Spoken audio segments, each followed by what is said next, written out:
Bon les amis, c'est parti aujourd'hui, on code ma stratégie. C'est la partie 2 de la formation MQL5. Si t'as pas vu la partie 1, je t'invite à aller la voir. Je t'avais appris les bases de la programmation pour le trading algorithmique et aujourd'hui, c'est parti, on programme. Je vais t'apprendre à faire ton premier algorithme rentable de A à Z. Si tu me connais pas encore, je m'appelle Brieux, je suis trader indépendant et programmer des stratégies de trading algorithmique rentables, c'est ce que je fais toute la journée, c'est ce que je fais tout le temps. Donc pourquoi pas t'apprendre à le faire pour que toi aussi, tu puisses créer tes propres stratégies. Alors la stratégie qu'on va coder aujourd'hui, c'est une stratégie que j'utilise depuis plus de 2 ans maintenant. Je t'en avais parlé dans cette vidéo-là, je t'avais fait vraiment une vidéo détaillée sur l'ensemble de ma stratégie qui incorporait aussi beaucoup d'analyse fondamentale. Là, on va pas encore incorporer l'analyse fondamentale dans cet algorithme parce que c'est encore un peu trop complexe pour une formation débutant selon moi. Mais si cette formation te plaît, abonne-toi et dis-moi en commentaire si tu veux que peut-être dans le futur, je t'apprenne comment incorporer de l'analyse fondamentale à tes stratégies algo. Allez, c'est parti. Maintenant, je t'emmène sur TradingView. Je vais quand même faire un petit récapitulatif de la stratégie si jamais t'as la flemme d'aller voir mon autre vidéo pour bien que tu comprennes comment ça marche. Donc, on va aller chercher des indicateurs, on va aller chercher le TDI Gold Mines, le TDI, c'est un indicateur qu'on va utiliser dans la stratégie,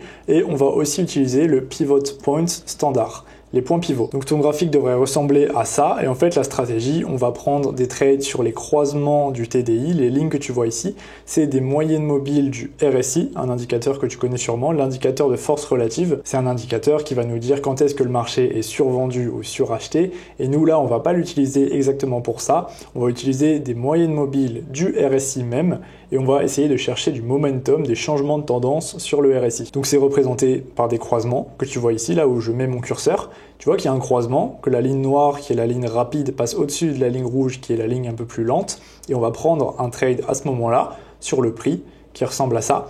Alors, il y aura aussi la ligne grise que tu vois ici, qui est une ligne de tendance qu'on va prendre en compte.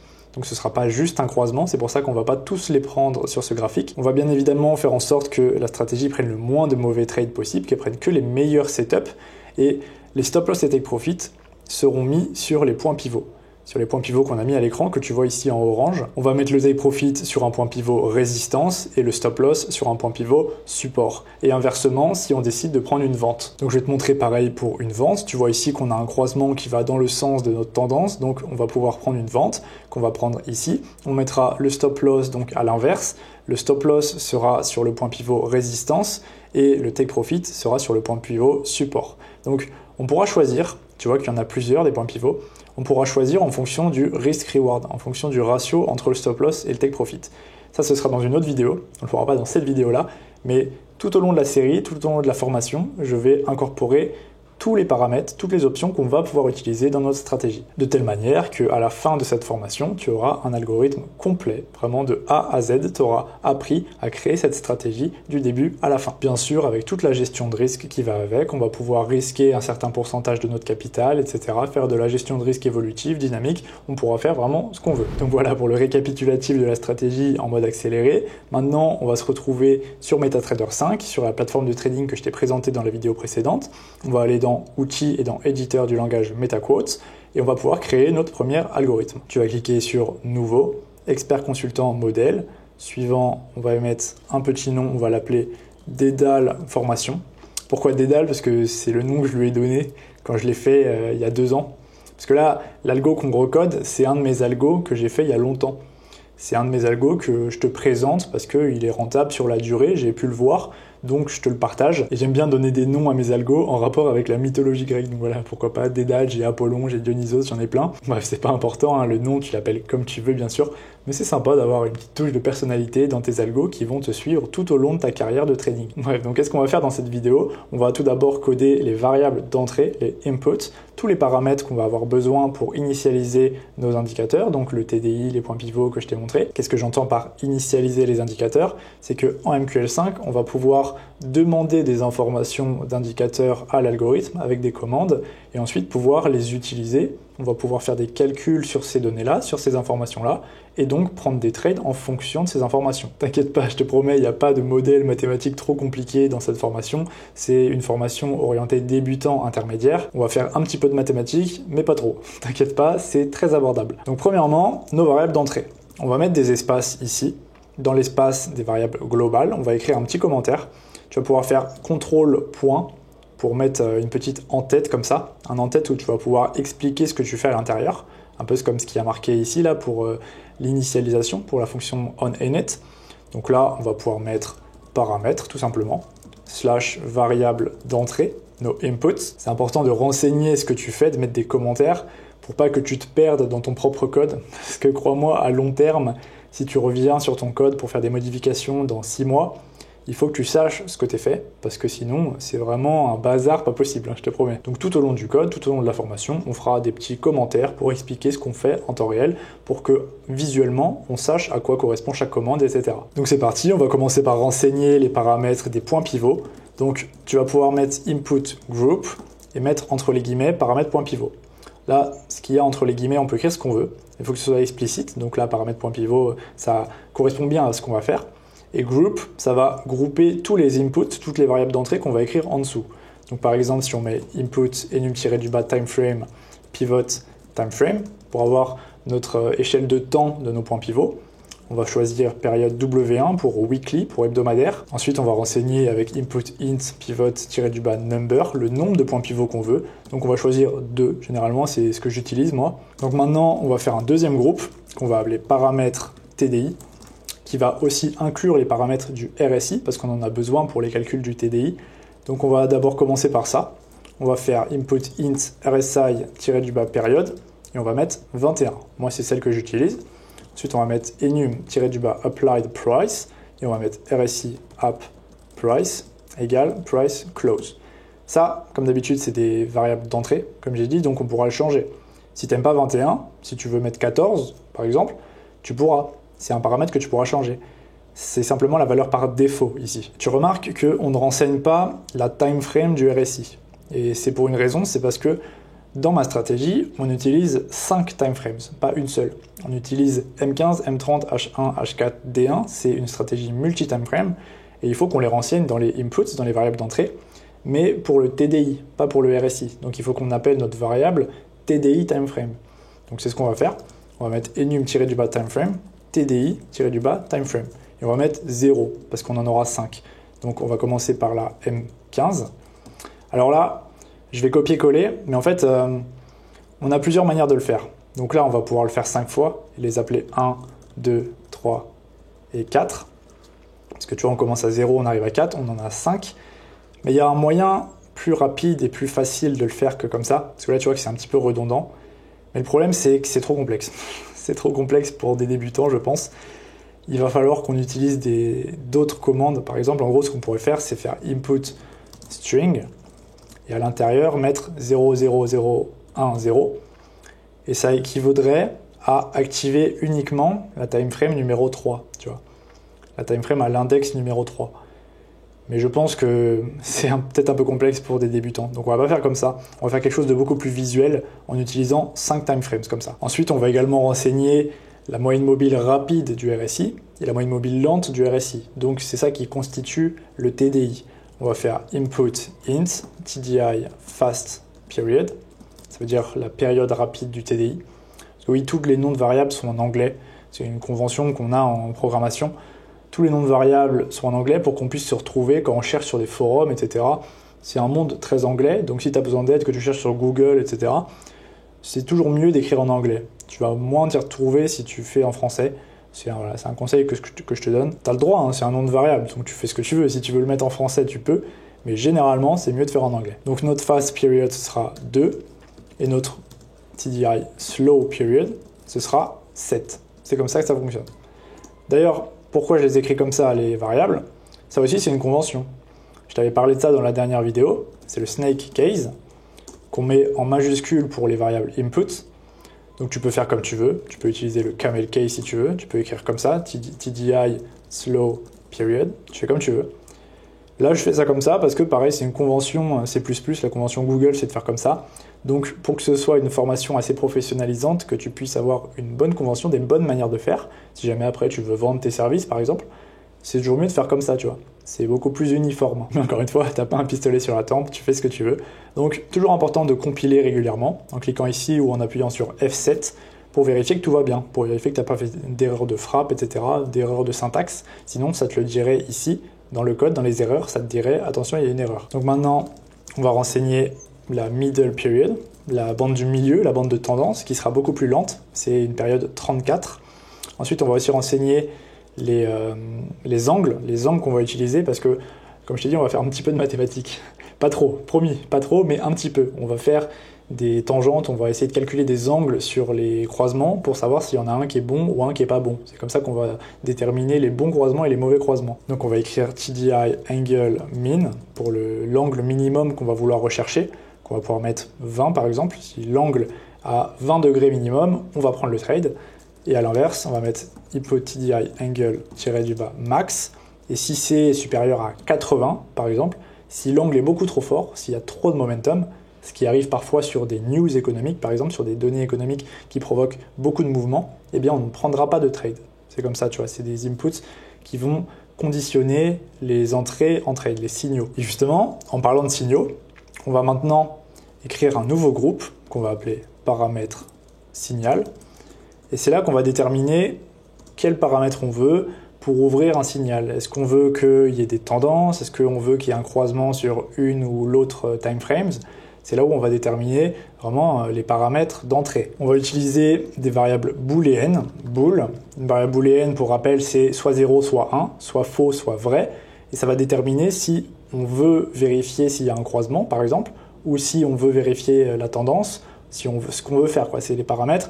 On va dire input TDI, timeframe 0, cross. Cross, c'est croisement en anglais. Et on va mettre false par défaut. Et ensuite, on pourra l'activer dans les paramètres si on veut chercher un croisement sur la timeframe 0, qui, je rappelle, est M15. Donc là, tu vas voir ce qu'on va faire, c'est que généralement, on va activer sur la timeframe 3 en H4. Les croisements seront en H4. Mais pour que ce soit un algorithme qui est vraiment personnalisable, où tu peux faire ce que tu veux, c'est bien d'avoir des paramètres flexibles, qui ne sont pas hard-codés. Hard-codé, ça veut dire que ce ne serait pas un input, tu vois. Ce serait bool TDI timeframe cross égale vrai ou faux. Donc ça veut dire que arbitrairement, tu cherches un croisement ou non. Nous, c'est pas ce qu'on veut, on veut que ce soit un input. Donc on met input et on va faire pareil pour toutes les timeframes. Donc on va mettre 5 et on va changer avec 1, ensuite 2, ensuite 3 et ensuite 4. Ça, je pense que tu as bien compris. Et d'ailleurs, pour que tu comprennes bien pourquoi c'est des paramètres, je vais aller sur MetaTrader et je vais te montrer là dans Expert Consultant, dans Dédale Formation, tu vois, on va prendre, je sais pas, Pound Aussie, ça me semble être une bonne paire. On va glisser, déposer dans le graphique, comme je t'ai montré dans la dernière vidéo. Et là, dans Données d'entrée, on a tout ce qu'on a écrit, tu vois. Tout ce qu'on vient de mettre, toutes les variables qu'on vient de mettre, elles sont là.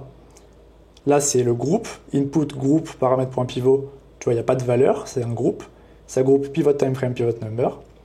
Paramètre TDI, là, il n'y a pas de valeur, ça groupe toutes celles-là. Et paramètre signal, ça groupe toutes celles-là. Donc là, tu vois que c'est le nom des variables. Et ce qu'on peut faire aussi, c'est mettre un commentaire pour appeler en français ou en anglais les variables à quoi elles servent. Donc c'est ce qu'on va faire, on va mettre des commentaires. Enfin, déjà, on va terminer les inputs du signal. On va mettre TDI-timeframe 0-trend pour la tendance. Par ailleurs, on va mettre false.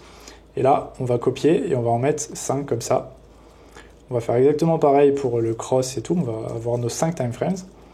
3 et ensuite 4. Et maintenant, on va mettre nos petits commentaires. Donc les petits commentaires, c'est avec double slash, comme ça. Slash, slash. Donc tu fais shift et les deux petits points sur ton clavier. Et là, on va écrire timeframe.pivot. T'écris en français ou en anglais, t'écris comme tu veux. Et ça va ensuite être lu graphiquement dans les données d'entrée que je t'ai montré juste avant. Donc, on va mettre nombre de points pivot. Ensuite, là, ce sera la période du RSI. Période RSI. Là, ce sera la méthode de calcul du RSI. Ici, c'est timeframe TDI 0. Donc, où la première, tu peux mettre 1 si tu veux. Si tu as du mal un peu avec les indices, avec les index, ça, tu peux mettre 1, 2, 3, 4, 5 si tu préfères. Mais en gros, en programmation, les index, ça commence toujours par 0. La base de la programmation, c'est 0 et 1. C'est soit faux, soit vrai. C'est que des 1 et des 0. Et donc, quand on commence une liste, le premier index, c'est toujours 0, c'est pas 1. Donc ça peut être un petit peu... ça peut te rendre un peu confus. Donc c'est bien de te mettre un peu dans la tête que le premier index, c'est 0, c'est pas 1. Mais bon, voilà. Comme d'habitude, tu fais comme tu veux pour les paramètres. Tu fais ce qui te plaît. Tu fais ce qui est simple pour toi, surtout. Ce qui est simple à comprendre. Tu vas mettre TDI 2, et ensuite 3. Tu vois, c'est un petit peu redondant. C'est pour ça qu'avec la méthode, avec string, avec la chaîne de caractères, c'est beaucoup plus facile. Parce que là, c'est redondant de tout écrire, tu vois. Et là, tu as beaucoup de variables booléennes. Avec string get character, ce serait beaucoup plus facile. Mais je te montrerai ça dans une autre vidéo. Là, pour l'instant, on va mettre TDI période rapide. L'autre, ce sera la période lente. Et l'autre, ce sera la période du milieu. TDI période lente.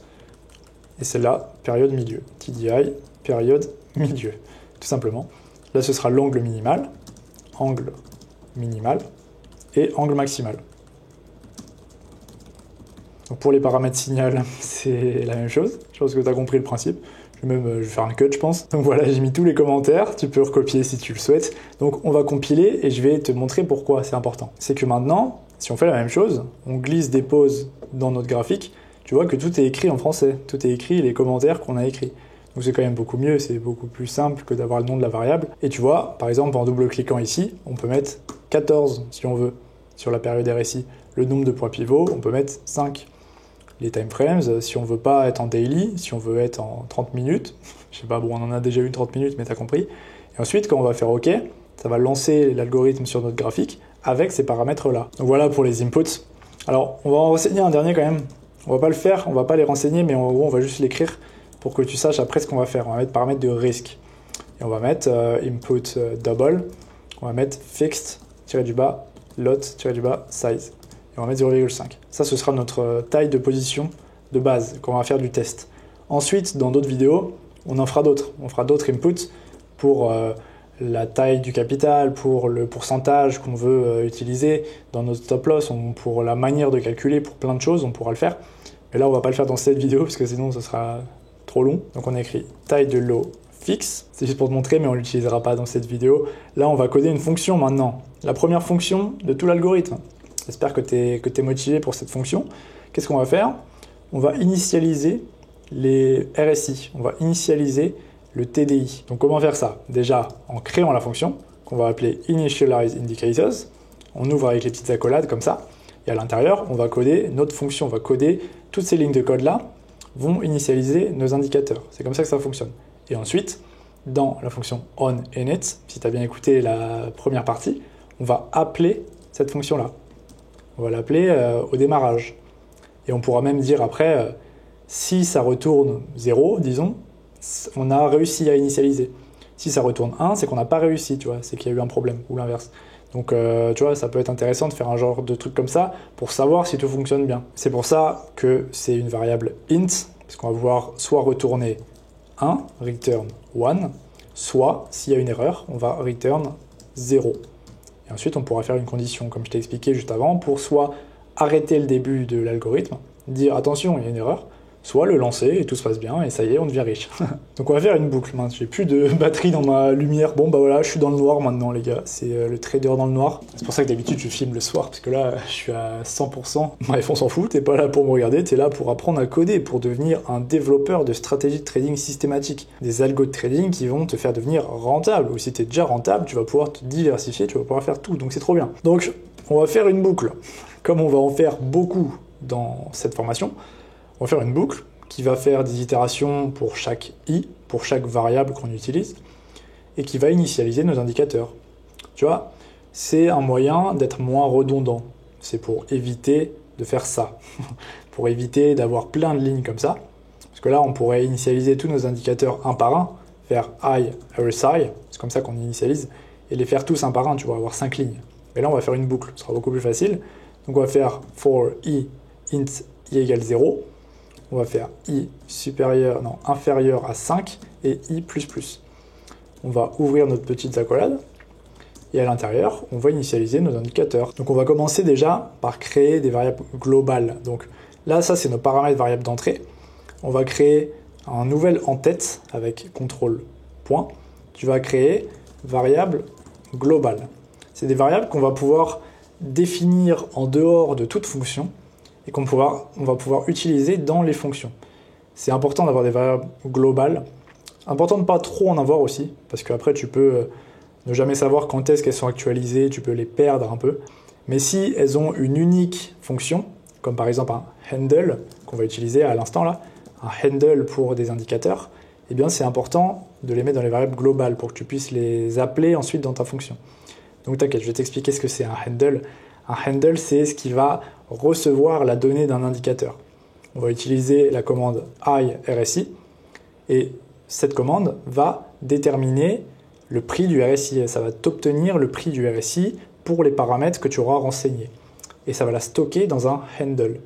Donc c'est pour ça qu'on en a besoin, et on en a besoin de 5. C'est pour ça que d'ailleurs on a fait un array, ça c'est un tableau. Qu'est-ce qu'un tableau? C'est une matrice, en gros tu auras un peu comme un fichier Excel, pour expliquer rapidement. Tu auras RSI handle 0, le premier index, ce sera la première valeur du handle de ton RSI, donc de la timeframe 0 qu'on va renseigner. Ensuite, tu auras timeframe 1, timeframe 2, timeframe 3, timeframe 4. Tu auras 5 valeurs en tout, de 0 à 4. Et c'est stocké dans une seule variable. Au lieu d'avoir 5 fois ta variable, comme on a fait ici, tu vois, au lieu d'avoir de 0 à 4, et ben c'est exactement pareil ça. Tu le stockes dans une matrice. Mais le problème, c'est pour ça aussi que MQL5, c'est un langage qui est pas très adapté dans certains cas. C'est que là, on ne peut pas vraiment faire autrement. À part ce que je t'ai montré avec string get character, avec les chaînes de caractères, on ne peut pas faire autrement. On ne peut pas créer des tableaux en inputs. Donc voilà. C'est pour ça, je t'explique juste rapidement. Pour être un bon programmeur, pour être un bon développeur de stratégie de trading et même d'autres développeurs en général, il faut bien connaître chaque langage. Pourquoi on utilise chaque langage. Et là, pour le trading, c'est très adapté. Mais pour être optimisé, c'est pas très adapté MQL5. Bref, j'arrête de parler. On va faire RSI handle I. Pourquoi I? Parce qu'à l'intérieur de cette boucle, qui va faire des itérations de 0 à 4, strictement inférieur à 5, donc 4, eh bien, il y aura RSI handle 0, ensuite 1, ensuite 2, ensuite 3, ensuite 4. Donc on aura bien nos 5 valeurs du handle qui seront stockées dans notre variable qu'on a déclarée, notre variable globale. Donc on va faire RSI handle égale I RSI. Et là, donc, tiré du bas symbole, c'est le premier paramètre. Donc ce sera la paire qu'on va trader. Donc par exemple, euro-dollar, dollar-yen, etc. Ça va demander le symbole qu'on trade avec cette commande. Ensuite, notre timeframes. Donc qu'est-ce que ce sera notre timeframes? Ce sera timeframe 0, timeframe 1, timeframe 2, timeframe 3, timeframe 4 qu'on a écrit juste au-dessus. Et pour ça, on va créer d'ailleurs un deuxième array. Ce sera plus simple. On va mettre enum-du-bas timeframes, TDI timeframes au pluriel, et pareil, un array, un tableau, une matrice avec 5 valeurs à l'intérieur. Et on va faire égal, on ouvre les petites accolades, et à l'intérieur, on va demander nos inputs, nos variables d'entrée. TDI timeframes jusqu'à TDI timeframe 4. Donc je vais les copier-coller, vu que c'est les mêmes. Tu peux faire entrée, et ensuite les coller là, pour que ce soit plus lisible, pour que ce ne soit pas sur une longue ligne comme ça. Donc là, tu remplaces à la fin, tu fais 2 et 1. On va fermer les petites accolades. Et maintenant, ces timeframes-là qu'on a déclarés en inputs sont stockés dans une seule variable, et non plus 5. Donc c'est quand même beaucoup mieux. Et là, on va pouvoir faire TDI timeframes, et l'indice, qui sera à l'intérieur de nos crochets, comme pour le handle du RSI, ce sera I. Ce sera là, ce sera 0, puis 1, puis 2, puis 3, puis 4. Voilà, je pense que tu comprends comment ça fonctionne. Donc la période du RSI, ce sera notre petit paramètre qu'on a déclaré ici, RSI period. Et ensuite, notre applied price, également, ce sera RSI applied price. Je vais te remontrer où est-ce qu'on l'a défini, si jamais tu as déjà oublié. On l'a défini ici, RSI period, donc 21, et RSI app price, notre méthode de calcul. Donc maintenant, on va revenir sur notre fonction. Alors, on peut compiler de temps en temps pour vérifier qu'il n'y a pas d'erreur. Tu vois que là, on a des erreurs, donc il faut regarder. Tu regardes dans ton petit journal, là, en bas à gauche, tu vois, TDI timeframe 3, some operator expected. Donc, qu'est-ce que ça veut dire? Ça veut dire qu'il te manque un connecteur logique entre ton code. Donc là, tu regardes, ça peut être une virgule, par exemple. Ça peut être un point-virgule pour clôturer une ligne. Donc là, tu vois qu'il en manque un ici. On clôture la ligne avec un point-virgule. Sinon, l'algorithme, il croit qu'on continue. Il croit que ensuite la ligne est continue avec ça, là, for. On veut pas, nous, on veut que ça clôture ici.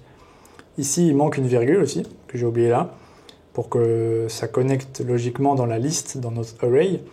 Pareil, ici, il faut un point-virgule. Là, on compile et tout va bien. Donc là, tous nos indicateurs sont initialisés, c'est-à-dire que quand on va appeler cette fonction-là dans la fonction onInit, comme je t'ai montré ici, la fonction qui s'exécute quand on attache notre algo graphique, eh bien, ça exécutera cette boucle. qui fera de 0 à 5 tous les handles. Donc à la fin de cette fonction, on va return 1 parce qu'elle a eu un succès, elle a réussi. Et bien on aura tous nos handles qu'on pourra ensuite appeler pour obtenir les données du RSI. C'est comme ça que ça fonctionne. C'est pour ça qu'il faut commencer par initialiser les indicateurs et ensuite pour pouvoir les utiliser. D'ailleurs, quelque chose qu'on peut faire aussi, pour te montrer un peu comment on gère la gestion des erreurs aussi. Parce que c'est important quand tu as 15 000 lignes d'avoir une gestion d'erreurs vraiment très rigoureuse pour savoir où est-ce qu'il y a des bugs. Sinon, ça part vraiment dans tous les sens. Tu as un bug, tu sais pas où c'est et tu pleures pendant longtemps. On va faire une condition if, si RSI handle de i de notre index égale, double égale, invalid handle, que le handle n'est pas valide, qu'il n'est pas bon, on va return 0. Donc ça arriverait si jamais on mettait une mauvaise période. Par exemple, période, ça peut être qu'un nombre entier. Si on met 12,4, ça va faire bugger le handle.